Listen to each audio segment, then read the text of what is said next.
Pesalume ya bosomya matlhano le bosupa. Pelo ya me e a itapolosa. Loboko lwa ga Dafita lo lo kwaletsweng mo pedisi lo lo pelwang ka moopelo wa o seka wa senya. Jale fa a tshaba Saule, a tshabela kwa logageng. Nkutlwele botlhoko Modimo, o nkutlwele botlhoko, gonne mowa wa me o batlile botshabelo mo go wena.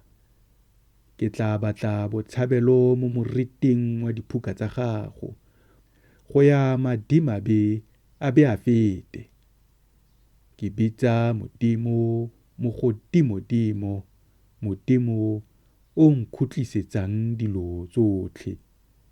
O tla roma o le kwa legodimong, o mpholosa. Fa yo o mpeteletseng a ntshotla. Sela.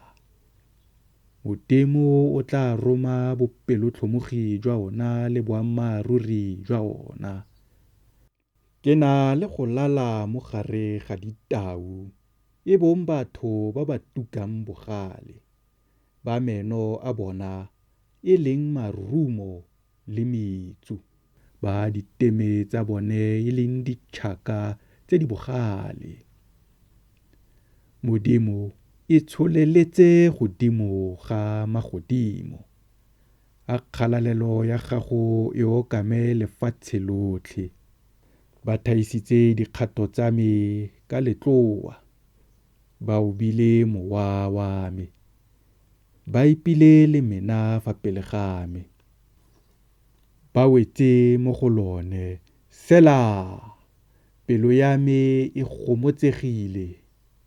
Modimo pelo ya me e gomotsegile. Ke tla opela ke letsa. Thanya tlotlo ya me. Tsogang harpa le kitara. Ke rata go tsosa mahube ya moso. Ke tla go baka mo merafeng. Morena ke go opelela mo ditšhabeng. Gonne bopelontle jwa gago bo bogolo, bo fitlha kwa magodimong, le boammaaruri jwa gago bo fitlha kwa marung. Modimo e tsholeletse godimo ga magodimo.